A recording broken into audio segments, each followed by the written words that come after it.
오늘도 하나님의 은혜가 저와 여러분들에게 함께하기를 기원합니다. 솔로몬이 하나님을 떠났습니다.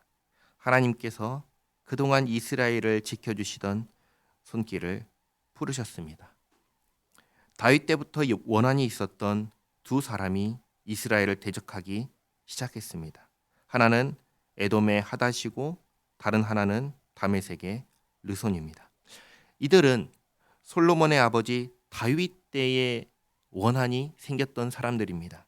그러니 솔로몬에게는 책임이 없다 할 수 있습니다. 하지만 솔로몬이 아시다시피 어마어마하게 많은 군대를 가지고 있습니다. 그런 군대를 가지고도 이들을 제압하지 못한 것은 솔로몬의 책임이라 할 수 있습니다. 그리고 보다 본질적으로 솔로몬을 대적하는, 이스라엘을 대적하는 이 두 사람이 일어난 것은 솔로몬이 하나님을 떠났기 때문에 일어난 일입니다. 그러니 어쩌면 아무리 많은 군대를 가졌다 할지라도 하나님께서 함께하지 않으셨기 때문에 이들을 물리치지 못한 것일 수도 있습니다. 그리고 오늘은 마지막 대적자 여로보암에 대한 말씀입니다. 26절 말씀에 솔로몬의 신하 느바시 아들 여로보암이 또한 손을 들어 왕을 대적하였으니 그는 에브라임 족속인 스레다 사람이요 그의 어머니의 이름은 스루아이니 과부더라. 여로보암은 외국인이 아닙니다. 여로보암은 이스라엘 사람입니다. 이스라엘 사람이 자기 왕을 솔로몬을 대적합니다. 왜 이렇게 됐냐면 27절에 그가 손을 들어 왕을 대적하는 까닭은 이러하니라. 솔로몬이 밀로를 건축하고 그의 아버지 다윗의 성읍이 무너진 것을 수축하였는데 이 사람 여로보암은 큰 용사라. 솔로몬이 이 청년의 부지런함을 보고 세워 요셉 족속의 일을 감독하게 하였더니 솔로몬이 여로보암을 요셉 족속의 감독으로 세웠습니다. 그러니까 이때만 해도 솔로몬이 여로보암을 굉장히 좋게 여겼던 것입니다. 그런데 29절에 그 즈음에 여로보암이 예루살렘에서 나갈 때 실로 사람 선지자 아히야가 길에서 그를 만나니 아히야가 새 의복을 입었고 그 두 사람만 들에 있었더라. 아히야가 자기가 입은 새 옷을 잡아 12조각으로 찢고 여로보암에게 이르되 너는 10조각을 가지라. 이스라엘의 하나님 여호와의 말씀이 내가 이 나라를 솔로몬의 손에서 찢어 빼앗아 10지파를 내게 주고 오직 내 종 다윗을 위하고 이스라엘 모든 지파 중에서 택한 성읍 예루살렘을 위하여 한 지파를 솔로몬에게 주리니. 선지자 아히야가 여로보암에게 하나님께서 10지파를 내게 주어 다스리게 하고 나머지 한 지파를 솔로몬에게 주어서 다스리게 하셨다고 합니다. 솔로몬은 어느 지파죠? 솔로몬은 유다 지파입니다. 유다 지파 외에 다른 한 지파를 준 것입니다. 그게 어디냐면 베냐민 지파입니다.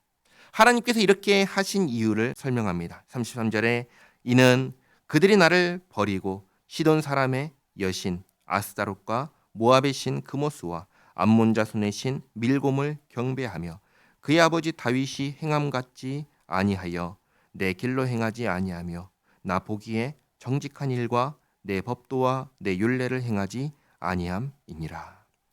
솔로몬이 아버지 다윗의 유언과 하나님의 말씀을 다 버렸습니다.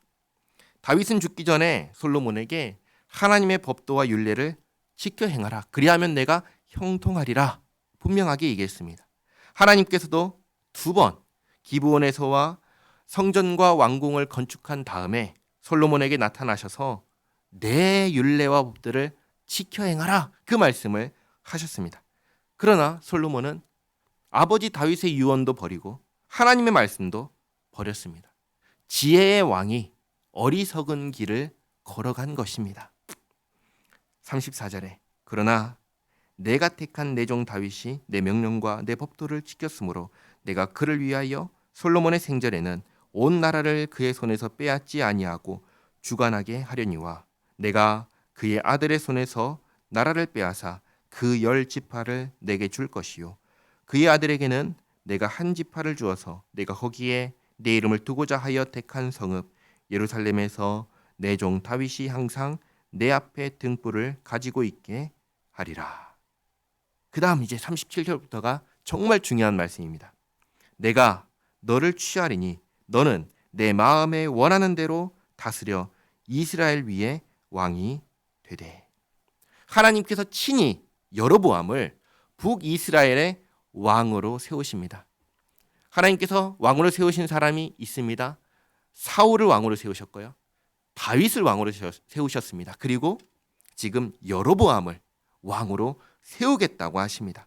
그리고 하시는 말씀 38절 내가 만일 내가 명령한 모든 일에 순종하고 내 길로 행하며 내 눈에 합당한 일을 하며 내 종 다윗이 행함같이 내 율례와 명령을 지키면 내가 너와 함께 있어 내가 다윗을 위하여 세운 것 같이 너를 위하여 견고한 집을 세우고 이스라엘을 내게 주리라. 잘 보시기 바랍니다. 하나님께서 여로보암에게 10개의 지파를 주시면서 왕으로 세우십니다. 그리고 말씀하십니다. 내 율례와 내 명령을 지키라. 그러면 어떻게 하겠다고 하시죠? 내가 너와 함께하고 너를 위하여 견고한 집을 세우고 이스라엘을 내게 주겠다고 약속을 하십니다. 하나님께서 하시는 약속이 얼마나 엄청난 것인지는 우리가 솔로몬을 보시면 알 수 있습니다.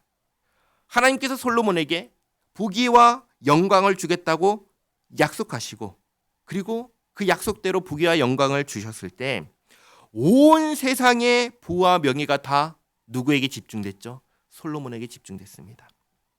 황금이라는 것은 너무나 흔해가지고 은은 그냥 길바닥의 돌처럼 아무런 가치가 없게 여길 정도로 그렇게 하나님께서 부귀와 영화를 주셨습니다.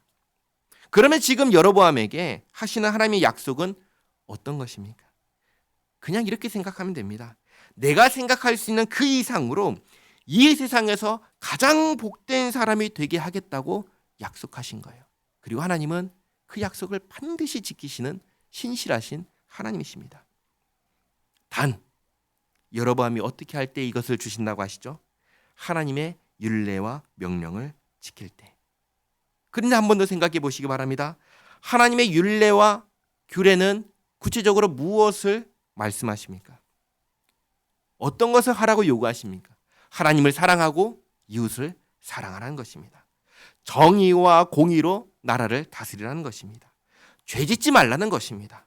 무언가 대단한 업적을 이루라는 것이 아니라 사람이라면 당연히 해야 하는 것을 하라고 하십니다. 그런데 이런 복을 약속하십니다.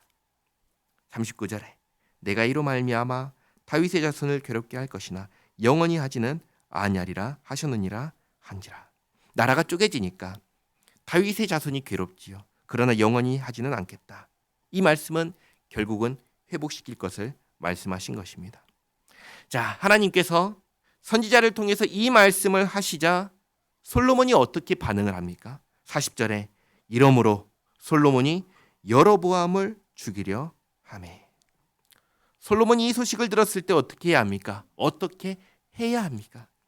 아버지 다윗이 섬기던 하나님입니다. 그리고 자기가 왕이 되었을 때 나타나셔서 말씀하셨던 하나님입니다. 그리고 성전과 왕궁을 짓는 이 20년 동안 나라를 지켜주셨고 자기에게는 지혜와 부귀와 명예를 주신 하나님이십니다.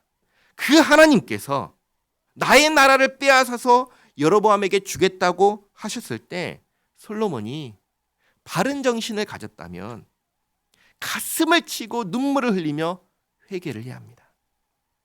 다윗은 하나님께서 선지자를 통하여 자신의 범죄를 지적하셨을 때 어떻게 했죠? 잘못을 시인하고 회개했습니다. 사울이 자기를 죽이려고 할 때 얼마든지 사울을 죽일 수 있는 기회가 있을 때에도 죽이지 않았습니다. 왜 죽이지 않았죠? 이는 하나님께서 세우신 왕이다고. 그런데 솔로몬은 어떻게 하죠? 솔로몬은 하나님 앞에 죄를 회개하지 않고 하나님께서 택하신 왕 여로보암을 죽이려 했습니다. 그래서 40절 하반절에 여로보암이 일어나 애굽으로 도망하여 애굽 왕 시삭에게 이르러 솔로몬이 죽기까지 애굽에 있으니라. 이렇게 여로보암이 솔로몬의 마지막 대적자가 되었습니다. 실질적으로 여로보암이 잘못한 게 있나요? 아니요. 여로보암은 잘못한 게 없습니다.